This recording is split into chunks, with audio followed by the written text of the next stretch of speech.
So I looked through all of the fabric, and it's not going to be the easiest stuff to work with because of all of it is hand loomed, usually on something called a backstrap loom, which creates which is kind of the most common and basic way of weaving, I think, from what I understand.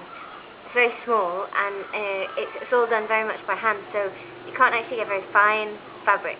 So things like cottons and things for t-shirts and trousers, it's all a bit more heavily woven, kind of rough woven, but really nice. And also the patterns and things are all, although they're really beautiful, I'm not entirely sure how well they're gonna sell back home. So, and then I looked through, she's got quite a lot of fabric that's been done on the mainstream, like machine weaving, really, which is, you've got a lot more variety with, but the problem is that when you get that, you have to order about 60 to 80 meters in one go. And with the natural dyes, you're never quite sure how it's going to turn out. So even if it didn't, I'd order especially what I wanted from people, and it's going to cost, for the organic stuff, maybe 250 to 350 baht a meter, which is sort of four to five pounds really a meter.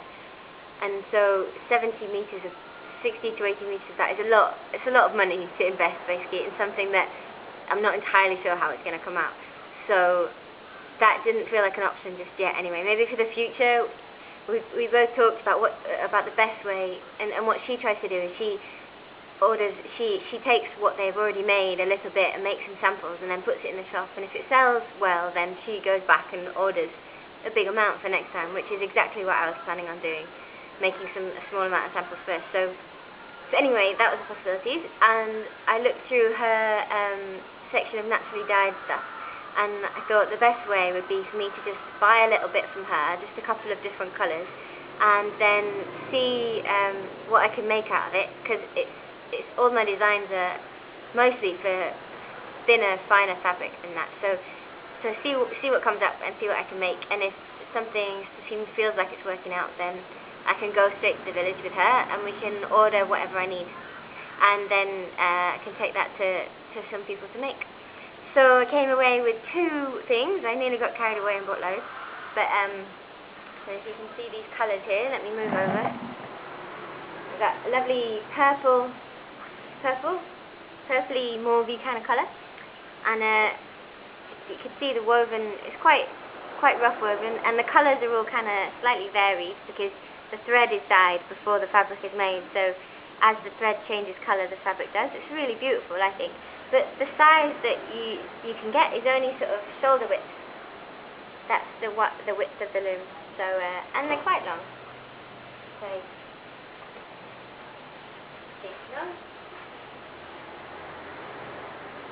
and that much fabric cost me 300 baht, which is about £5. So I'm thinking about trying out making something, see what comes up. Maybe some kids' waistcoats or something. And I also got this indigo dye, which I really like because the colour on it varies a lot, which I thought was beautiful. And that's the same size. So yeah, productive day. So I'm going to take these back with me to Chiang Mai and see what I can make, and then keep in touch with Sylvia and go from there. So we're supposed to be heading back to Chiang Mai tomorrow in the morning. The bus leaves at 6 from here, and I've been incredibly ill all day, being really super cautious about Olai and where he eats and all that kind of stuff, so he doesn't get ill, and he's totally fine, and I've just felt like shit all day. And I'm just, so I'm hoping we can make the 8-hour bus journey home tomorrow. Okay, bye.